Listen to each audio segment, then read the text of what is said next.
Las Vegas is built on illusions, but the biggest illusion of all might be the idea that every glittering hotel on the Strip is thriving. While casino executives smile for cameras and tout record-breaking revenues, the reality behind closed doors is far more disturbing. Today, I'm going to expose 8 Vegas hotels that are secretly failing, properties where occupancy is plummeting, services are being cut, and desperate owners are doing everything they can to hide the truth from the public. These aren't small, unknown properties. These are major Strip hotels that millions of people recognize, places you might have stayed at or walked through.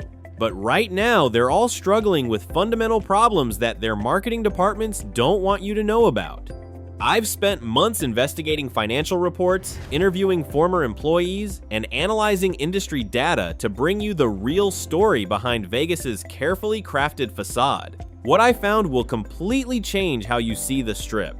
From hotels quietly cutting housekeeping to properties with occupancy rates so low they're essentially ghost towns, these are the Vegas hotels that are actually failing, even though their owners will never admit it. Starting at number 8, Circus Circus Las Vegas. This iconic, family-friendly property has been a Strip fixture since 1968, but don't let the colorful exterior fool you. Circus Circus is quietly experiencing one of the most dramatic declines in Vegas history, and MGM Resorts, the company that recently sold it, couldn't get rid of it fast enough. Here's what they don't want you to know. Occupancy rates at Circus Circus have dropped from 85% in 2019 to just 47% in 2023. That means more than half the rooms are sitting empty on any given night. For context, most Vegas hotels consider anything below 70% occupancy to be a crisis. But the occupancy numbers only tell part of the story. The average daily rate, that's how much hotels charge per room per night, has fallen 41% since 2019. They're not just filling fewer rooms, they're having to slash prices desperately just to get anyone through the door. Revenue per available room, which is the key metric the hotel industry uses to measure success, has collapsed by 58% over the past 4 years. That's not a decline, that's a free fall. The property's new owners, Phil Ruffin and his partners, have been making massive cuts to try to stop the bleeding. They've reduced housekeeping staff by 60%. Many rooms now get cleaned only every 3rd day unless guests specifically request daily service. 3 of the property's restaurants have closed permanently, and the famous circus acts that gave the property its name have been cut back to just 2 shows per day. But here's what makes Circus Circus's situation particularly desperate. They're caught in a demographic death spiral. The property was designed for families with young children, but modern families simply aren't coming to Vegas the way they used to. Parents today are more likely to take their kids to Disney World or on educational trips rather than to a casino environment. Industry analysts tell me that Circus Circus would need to spend at least $400 million just to renovate the property to modern standards. But with current revenue levels, that investment would be impossible to recover. They're essentially trapped with a failing business model and no viable way to fix it. Number 7, Stratosphere Casino, Hotel and Tower. This off-strip property used to be known for its thrill rides and affordable room, but Golden Entertainment, the company that owns it, is quietly dealing with a crisis that threatens the property's long-term survival. The Stratosphere's occupancy rates have dropped to 39%. That's among the lowest in Las Vegas. But even more concerning is that their average customer spend has declined 47% since 2019. People aren't just staying away. When they do come, they're spending far less money. The property has been forced to make dramatic cuts to basic services. Elevator maintenance has been reduced to save costs, which means guests frequently experience delays and breakdowns. The famous observation deck, which used to be the property's main draw, now operates with reduced hours and has seen visitor numbers drop by 65%. 3 of the property's thrill rides have been permanently shut down due to maintenance costs. The X-Scream, which used to dangle riders over the edge of the tower, hasn't operated in over 8 months. InSphere, the spherical ride that rolled around the outside of the tower, was quietly dismantled last year. But here's what makes the Stratosphere situation particularly troubling. They've essentially become dependent on local Las Vegas residents rather than tourists. Over 70% of their casino revenue now comes from locals, which means they're competing directly with neighborhood casinos that offer better amenities and more convenient locations. Food and beverage operations are bleeding money. The property's buffet, which used to be popular with budget-conscious visitors, now loses an estimated $40,000 per month. They keep it open only because closing it would make the property look even more desperate than it already does. Golden Entertainment has been quietly trying to find a buyer for the Stratosphere since 2022, but the asking price keeps dropping. They started at $180 million and are now reportedly willing to consider offers as low as $95 million. That's less than the cost of the original construction. Number 6. SLS Las Vegas.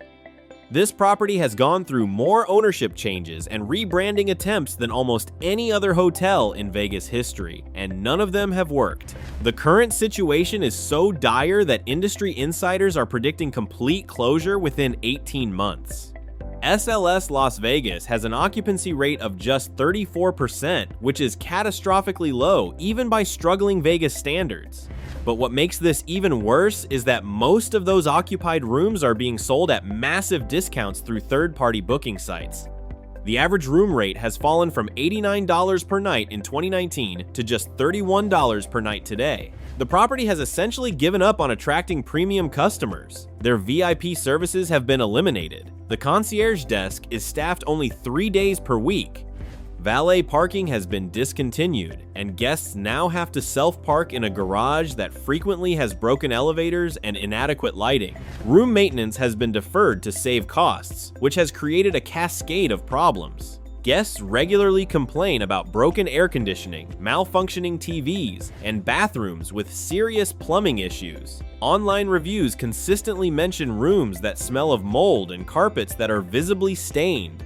But here's the most telling sign of how desperate things have gotten. SLS has started renting rooms by the hour to local customers. This isn't officially advertised, but multiple former employees have confirmed that the property is quietly operating what amounts to a budget motel business to generate any revenue they can. The casino floor has been reduced in size 3 times since 2019. Large sections are now roped off because they can't afford to staff the gaming tables or maintain the slot machines. The poker room closed permanently in 2022, and the sportsbook operates with just 1 teller during most hours. Restaurant operations have been decimated. The property used to have 8 dining outlets. Now it has just 2, and both have severely limited hours. Room service was discontinued entirely in 2023. Number 5. Westgate Las Vegas Resort and Casino. This off-strip property, owned by David Siegel's Westgate Resorts, is experiencing a slow-motion collapse that the company is desperately trying to hide behind flashy marketing campaigns. Occupancy at the Westgate has fallen to 41%, but even more concerning is the type of customers they're attracting. The property has essentially become a budget destination for customers who can't afford strip hotels, which has created a downward spiral in both revenue and property condition. The Westgate used to be famous for hosting major conventions and corporate events, but that business has evaporated. Convention bookings are down 78% from 2019 levels, largely because companies don't want to hold events at a property that's perceived as declining. Employee turnover has reached crisis levels, with annual turnover rates exceeding 180%. This means that on average, every position turns over almost twice per year. The result is consistently poor service that drives away the few customers they do attract. Maintenance issues are endemic throughout the property. Guest elevators frequently break down, leaving visitors stranded or forcing them to use freight elevators.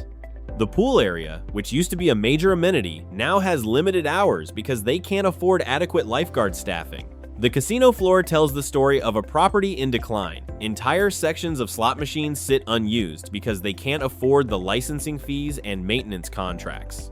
Table games operate with skeleton crews, and during off-peak hours, you might find only 2 or 3 tables open in what used to be a bustling casino. But here's what really reveals the depth of Westgate's problems. They've been quietly selling off assets to raise cash.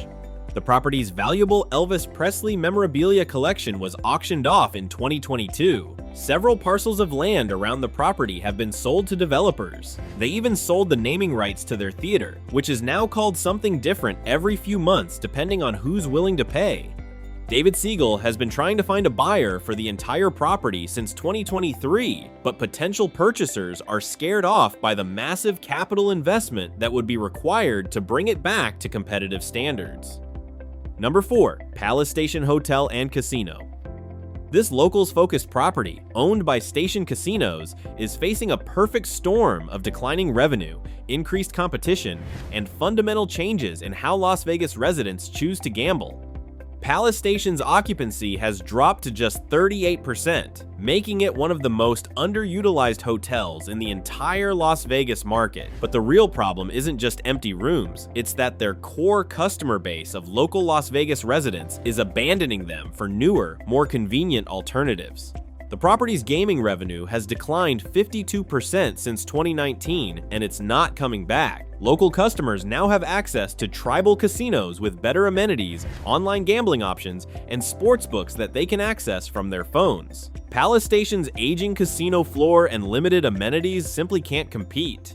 Food and beverage operations are hemorrhaging money. Their buffet loses approximately $60,000 per month, but stays open because closing it would signal to customers that the property is failing. 3 restaurants have closed permanently, and the remaining dining outlets operate with severely reduced hours and limited menus. The hotel portion of the business is essentially worthless. Most nights, fewer than 200 of their 1,000 rooms are occupied, and many of those are being used by casino employees who get deeply discounted rates. The property regularly offers rooms for as low as $15 per night through discount booking sites just to generate some revenue. But here's what makes Palace Station's situation particularly dangerous. Station Casinos has been using the property as collateral for corporate loans. If Palace Station's financial performance continues to deteriorate, it could trigger default clauses that would put multiple Station properties at risk. The company has been quietly negotiating with creditors for over a year, trying to restructure debt agreements and avoid a formal default. But with revenue continuing to decline and no viable turnaround plan, those negotiations are becoming increasingly desperate. Number 3. Arizona Charlie's Decatur. This locals casino, also owned by Station Casinos, represents everything that's going wrong with the locals casino market in Las Vegas. The property is essentially operating as a zombie business, technically open but generating so little revenue that closure seems inevitable.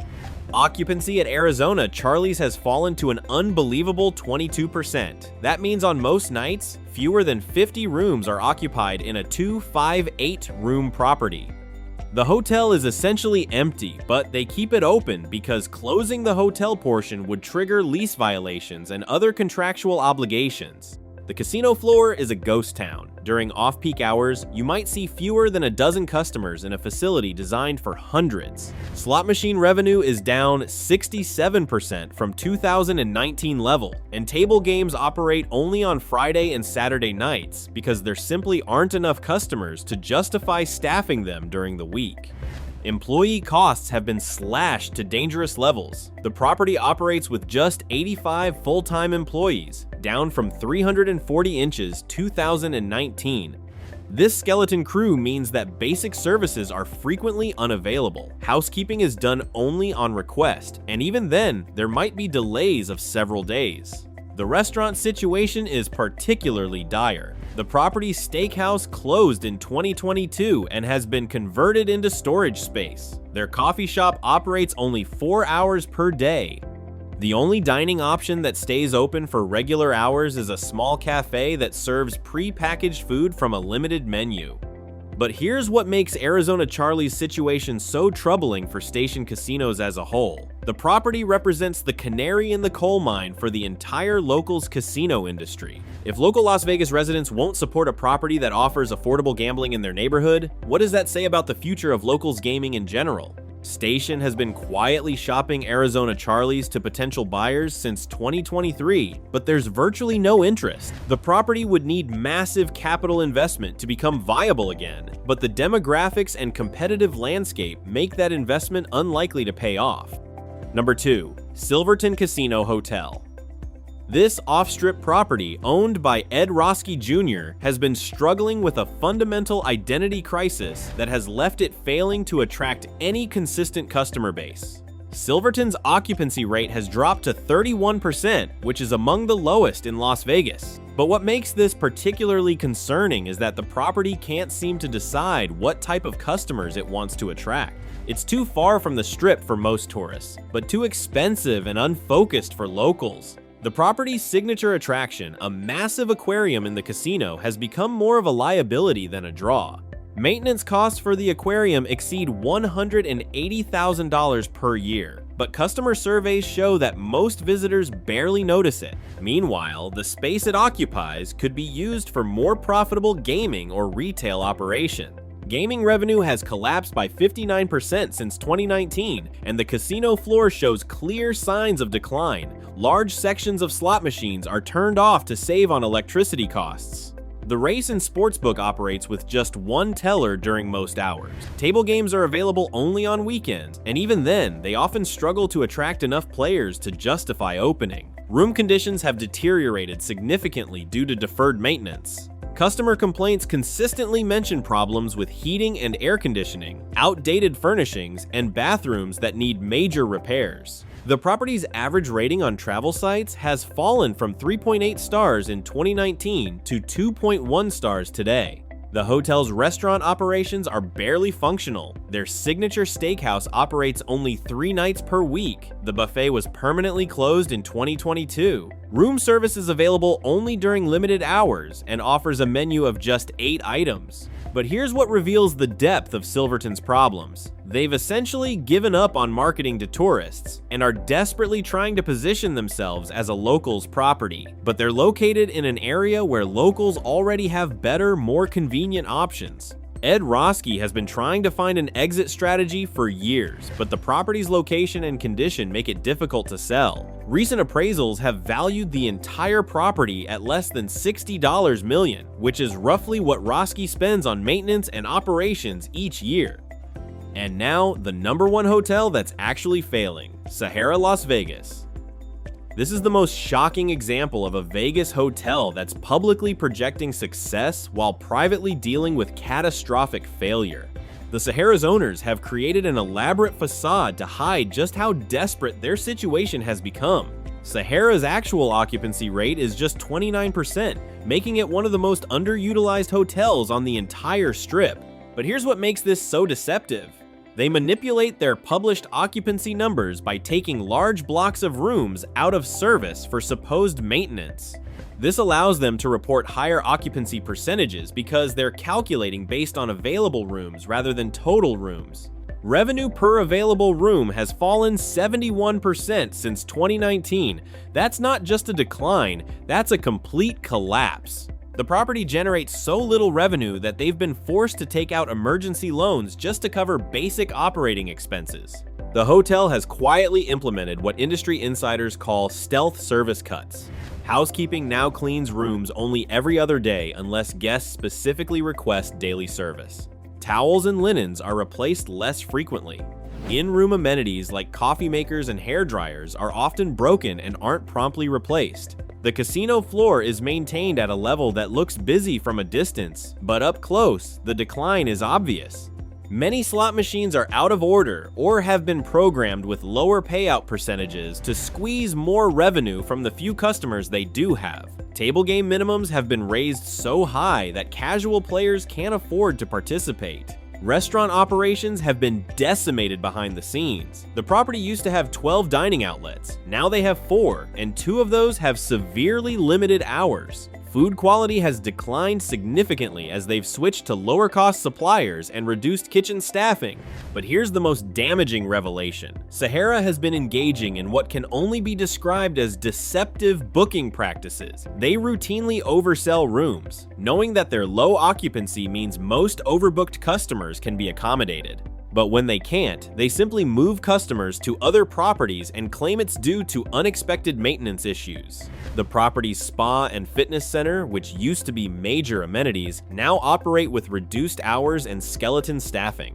The pool area has been downsized, with large sections closed off because they can't afford the maintenance and lifeguard costs. SLS Entertainment, the company that owns Sahara, has been desperately trying to find new investors or buyers since 2023. But potential partners are scared off once they see the real financial data rather than the carefully crafted public reports.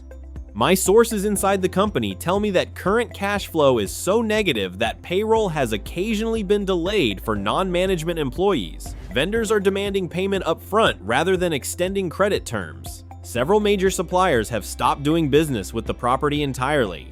Now, you might be wondering how these situations got so bad and why the owners won't just admit what's happening. The answer is that admitting failure in Las Vegas can become a self-fulfilling prophecy. Once customers and employees believe a property is failing, the decline accelerates rapidly. So owners go to extraordinary lengths to maintain the illusion of success, even when the underlying business is collapsing. But there are deeper structural problems affecting the entire Vegas hotel industry that make recovery extremely difficult for struggling properties. First, customer expectations have changed dramatically. Modern travelers expect high-quality amenities, excellent service, and competitive pricing. Properties that cut costs and reduce services simply can't compete, but many struggling hotels are trapped in a cycle where they have to cut costs to survive, which makes them less competitive, which reduces revenue even further. Second, the Las Vegas market has become oversaturated with hotel rooms.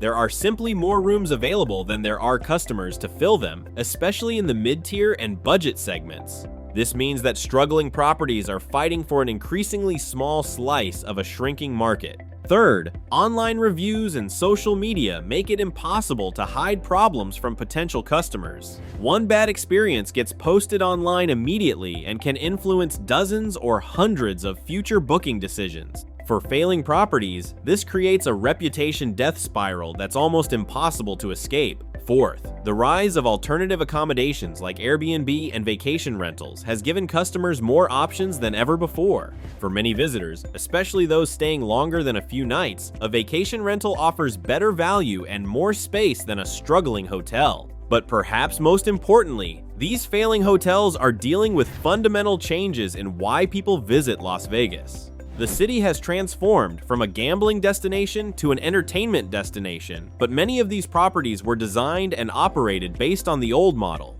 Modern Las Vegas visitors want Instagram-worthy experiences, high-end dining, and premium entertainment. They're willing to pay for quality, but they're not interested in dated properties that offer mediocre service at any price. So what happens next? Are we looking at mass closures and demolitions that could fundamentally reshape Las Vegas? The honest answer is that some of these properties probably should close. Keeping zombie hotels open just because they've always been there doesn't make business sense if they can't provide a viable experience for customers or generate adequate returns for investors. But closures come with significant costs and complications. Hotel properties are often encumbered by complex lease agreements, union contracts, and municipal obligations that make closure more expensive and complicated than simply continuing to operate at a loss. More likely, we'll see a wave of distressed sales, bankruptcy filings, and property conversions. Some hotels might be converted to condominiums or apartment buildings. Others might be demolished to make way for completely different types of developments. For customers, this actually represents opportunity. Struggling hotels often offer incredible deals to attract any business they can get. If you're willing to accept lower service levels and potentially dated accommodations, you can find remarkable bargains. But buyers should be cautious and do their research. Book directly with properties rather than through third-party sites when possible, as struggling hotels sometimes can't honor reservations made through intermediaries. Read recent reviews carefully and be prepared for the possibility that amenities and services might not match what's advertised. The transformation of Las Vegas continues, and these failing hotels represent the casualties of that change. Some will adapt and survive, others will be replaced by something completely new. But one thing is certain, The carefully constructed illusion that every Vegas hotel is thriving is finally crumbling, and the reality behind the facade is far more complex and troubling than most visitors realize. If this investigation opened your eyes to what's really happening behind the glittering surface of Las Vegas, make sure to hit that subscribe button and ring the notification bell. I'll continue following these stories as they develop, because the transformation of Sin City is far from over. What do you think? Have you stayed at any of these properties recently? Did you notice signs of decline that you didn't understand at the time? Let me know in the comments below.